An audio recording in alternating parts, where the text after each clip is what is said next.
Complementary angles जो आप कल टॉपिक्स पढ़े थे उस टॉपिक्स पे आपका न्यूमेरिकल्स बाकी रह गया था। तो आज इस पे हम क्या करते हैं, न्यूमेरिकल सॉल्व करते हैं। तो चलिए देखिए, तो सबसे पहले आप जानिए कॉम्प्लीमेंट्री एंगल्स क्या बताया गया था।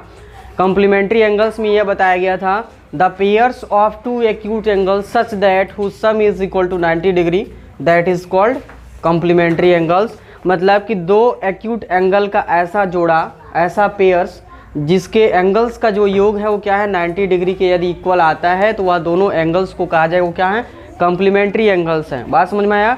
वेयर जहाँ पर both angles are complements to each other, जहाँ पे दोनों एंगल्स क्या हैं, एक दूसरे के क्या हैं, कॉम्प्लीमेंट्स हैं। जैसे मान लो कि हम एक एग्जांपल्स के थ्रू लेके चलते हैं इस पे, जैसे न्यूमेरिकल आपको अच्छे से समझ में आएगा उससे पहले आप एग्जांपल समझ लीजिए।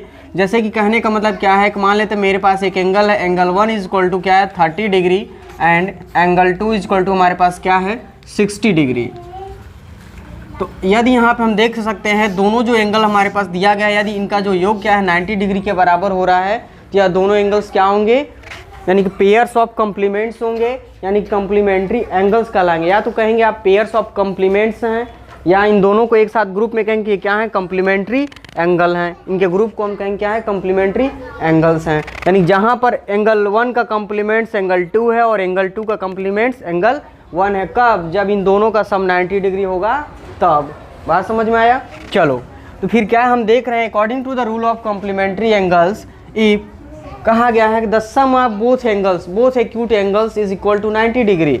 यानी कि यहाँ क्या कर रहे हैं, यदि हम क्या करते हैं एंगल 1 प्लस एंगल 2 को जोड़ने पे यदि इसका जो रिजल्ट है हमें 90 डिग्री के इक्वल यदि मिलता है दोनों एंगल्स, यानी कि एंगल 90 डिग्री के बराबर कह सकते हो या 90 डिग्री कह सकते हो, दोनों बात सही है। इसी चीज़ को आप ऐसे भी लिख सकते हैं angle 1 plus angle 2 equal to 90 degree कहिए, या angle 1 plus angle 2 equal to 90 degree angle कहिए, यानी कि राइट एंगल। बात समझ में आया।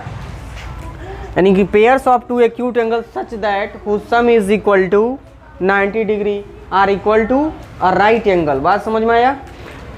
अब देखो ध्यान से, अब यहाँ पे क्या करेंगे, इसका वैल्यू रखेंगे। एंगल 1 का मान कितना हमारे पास 30 डिग्री है और प्लस एंगल 2 का मान हमारे पास कितना रखा गया है 60 डिग्री। इक्वल टू आपको लेके चलना एंगल इक्वल टू 90 डिग्री लेके चलनी है, यानी कि आपके पास देखिए क्या मिलता है। अब यहाँ से देखना ध्यान, सॉरी यहाँ पे एंगल छूटा हुआ है। अब यहाँ से इन दोनों को हम जोड़ लेंगे, एंगल को हम क्या करेंगे कॉमन निकाल देंगे, फिर हमारे पास क्या होगा 30 डिग्री प्लस हमारे पास बनता है 60 डिग्री इक्वल टू हमारे पास क्या हो जाएगा एंगल 90 डिग्री। अब देख रहे हैं यहाँ पे, अब इन दोनों को हम जोड़ देते हैं ब्रैकेट के अंदर, 30 प्लस 60 क्या हो जाएगा हमारे पास 90 डिग्री इक्वल टू हमारे पास क्या बन गया एंगल 90 डिग्री। यानी कि नेक्स्ट लाइन से हम लेके चलेंगे एंगल, यहाँ से ब्रैकेट अब यहाँ से क्या हो जाएगा ओपन हो जाएगा, यानी हो जाएगा हमारे पास 90 डिग्री इक्वल टू क्या बना हमारे पास angle 90 degree. Here we obtain LHS equal to RHS। हमने यहाँ देखा जो लेफ्ट हैंड साइड में हमारे पास बोथ जो एंगल्स दिए गए थे एक्यूट एंगल, इसका जो सम है हमारे पास 90 डिग्री आ चुका है, यानी कि LHS की जो मान है वो RHS के बराबर आ चुका है, राइट हैंड साइड वैल्यू के बराबर आ चुका है। इसका मतलब क्या है, यहाँ पे दिया गया जो गिवन एक्यूट एंगल्स है क्या है, ये दोनों क्या है कॉम्प्लीमेंट्री एंगल्स हैं। बात समझ में आया, या पेयर्स ऑफ कॉम्प्लीमेंट एंगल कहलाएंगे। बात समझ में आया। देखो यानी कि यहाँ क्या अगर देखना, अब एंगल 1 में यानी कि यहाँ पे जो एक्यूट एंगल 1 दिया गया है, इस एक्यूट एंगल 1 में हम कितना और एक्यूट एंगल जोड़ दें कि वह 90 के बराबर कंप्लीट करता है। जितना हम जोड़ेंगे वह चीज़ क्या होगा, कॉम्प्लीमेंट होगा एंगल 1 के लिए। ठीक उसी प्रकार एंगल 2 जो 60 डिग्री दिया गया, इसमें कितना और एक्यूट एंगल की वैल्यू यदि हम जोड़ें वह 90 को कंप्लीट करेगा, तो हमारे पास रिजल्ट कितना आता है 30 का आ रहा है। यानी कि एंगल 2 का जो हमारे पास कॉम्प्लीमेंट होगा वो क्या होगा 30 होगा। यानी these are the complements to each other. आगे समझ में, यानी कि दोनों जो एंगल्स हैं पेयर्स ऑफ जो दिए गए एक्यूट एंगल्स हैं ये क्या हैं, कॉम्प्लीमेंट्स हैं, एक दूसरे के क्या हैं कॉम्प्लीमेंट्स है, या एलिमेंट ऑफ कॉम्प्लीमेंट कह सकते हो। चलो अब कॉम्प्लीमेंट्री पे हम क्या करते हैं, क्वेश्चन सॉल्व करते हैं। बात समझे, कॉन्सेप्ट तो क्लियर हो गया। जैसे मान लो क्वेश्चन कैसे सॉल्व करोगे यहाँ देखना। जैसे मान लो क्वेश्चन कहता है, मैं एक क्वेश्चन लिखता हूँ, क्वेश्चन कह रहा है find the complements of angle 25 degree. यानी कि हमारे पास एक एंगल 25 डिग्री दिया गया है, इसका कॉम्प्लीमेंट्स कितना होगा। आपको इतना तो पता है कॉम्प्लीमेंट्री के अनुसार क्या है, 25 में हम कितना और एक्यूट एंगल हम जोड़ेंगे तो वह 90 को कंप्लीट करेगा, जो रिजल्ट आएगा वही क्या होगा उसका कॉम्प्लीमेंट्स होगा। लेकिन उसका सॉल्यूशन आपको कॉपी में कैसे करनी है, बोर्ड एग्जाम में कैसे करना है, ये चीज़ आपको बहुत विशेष ध्यान देना है। क्योंकि बोर्ड एग्जाम में एकेडमिक कॉपी जब आप सॉल्व करते हैं, लिखते हैं, तो आपके लिखने के तरीके पे आपको नंबर मिलता है, स्टेप मार्किंग जो है आपको मार्क्स मिलते हैं। जैसे कि क्वेश्चन में जो चीज़ गिवन है, जो चीज़ पूछ रहा है, उसका एक अलग जगह होता है, पोजीशन होता है, कहाँ कैसे लिखना है। चलिए इसको हम सॉल्व करते हैं। यहाँ देखिए, यहाँ सॉल्व करते हैं। यानी कि आप देख रहे हैं यहाँ पे, यानी given angle first equal to कितना है, एंगल फर्स्ट का जो मान है यानी कि 25 डिग्री दिया है। और क्या पूछा है, कॉम्प्लीमेंट्स ऑफ एंगल फर्स्ट कह सकते हो लेट, या ये भी कह सकते हो, इसको ऐसे लिख सकते हो, let the given angle first equal to कितना है, 25 डिग्री। और क्या पूछ रहा है, compliments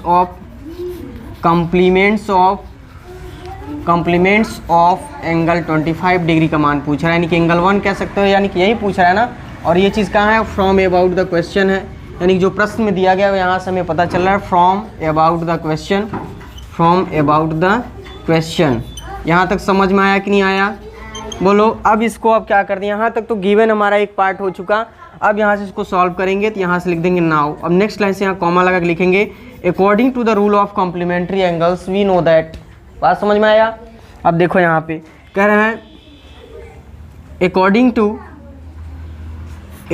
to the rule of complementary angle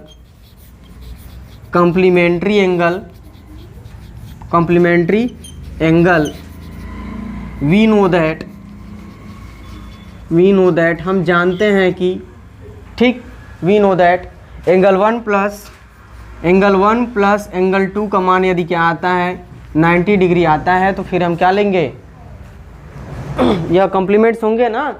तो ठीक उसी प्रकार ना हो। अब यहाँ पे इस लाइन में क्या करना है, इसका मान रख देना है। लेकिन आप सोचोगे कि एंगल 2 जो कॉम्प्लीमेंट्स ऑफ एंगल 2 है, यहाँ पे आपके पास है नहीं है, तो यहाँ लिख देंगे लेट। यहाँ पे एक बार लेट लिख चुके हो, तो यहाँ पे ये चीज़ दोबारा नहीं लिखना है। लेकिन आप दोबारा लिखो, यहाँ पे वैल्यू रख सकते हो, डायरेक्ट वैल्यू रखो, कोई बात नहीं। एंगल 1 का मान कितना है, यहाँ पे putting the value of angle, यानी कि इसको समीकरण बना लो, फर्स्ट इक्वेशन कर लो, सबसे अच्छा होगा। इक्वेशन फर्स्ट कर लो। नाउ अब यहाँ से लिखो, putting the value of angle first in the above equation where, जहाँ पे आपके पास क्या है, एंगल 2 इज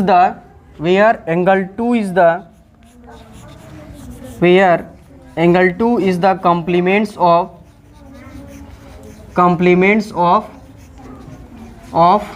एंगल 25 डिग्री, यानी कि एंगल फर्स्ट कह सकते हो, angle first equal to 25 degree. यहाँ तक समझ में आया, यहाँ तक आया कि नहीं आया। अब यहाँ रखते हैं। अब एंगल 1 का मान कितना है हमारे पास, अब वैल्यू तो पुट करना है, angle 1 plus angle 2 equal to 90 degree है। अब यहाँ पे हमें पुट करना है, इसी समीकरण में यहाँ पुट करना है। एंगल 1 का मान कितना है बेटा, बोलो, 25 डिग्री। 25 डिग्री यहाँ लिखेंगे, प्लस एंगल 2 का मान हम नहीं जानते हैं, इक्वल टू यहाँ लिख सकते हो 25 डिग्री लिखो, एंगल 2 का मान तुम नहीं जानते हो, यहाँ लिख दोगे 90 डिग्री। अब एंगल 2 क्या है, यहाँ पे एंगल 2 यहाँ छूट जाएगा, तो यहाँ लिखोगे देयरफॉर एंगल 2 इक्वल टू यहाँ हो जाएगा 90 डिग्री माइनस हो जाएगा तुम्हारा 25 डिग्री। आगे आ जाओ। अब 90 में से तुम क्या करोगे, 25 को माइनस कर दो। 25 को माइनस कर दोगे तो फिर तुम्हारे पास कितना बचेगा, 10 में से 5 जाएगा, तुम्हारे पास हो जाएगा 5, यहाँ बचा 8, 8 में से 2 जाएगा 6, यानी कि 65 डिग्री होगा जो रिजल्ट आया कॉम्प्लीमेंट्स का। यानी कि यहाँ पे मिल गया तुमको एंगल 2 इक्वल टू मिला 65 degree. Here we obtain the complements of angle 25 is 65 degree. बात समझ में आया कि नहीं आया। यानी कि जो यहाँ पे एंगल 2 का जो मान आया कॉम्प्लीमेंट्स ऑफ क्या है तुम्हारा एंगल फर्स्ट है ना, इसका जो कॉम्प्लीमेंट्स आया वो क्या है 65 डिग्री है। एक और तरीका है जो इससे और सूटेबल तरीके से हम आपको सोल्यूशन करा सकते हैं। थोड़ा बहुत आपको शॉर्टकट के तरीके से हमने ये सोल्यूशन बताया है। इससे भी अगर आपको और डीप चाहिए तो आपको और बताना है, स्टॉप करो।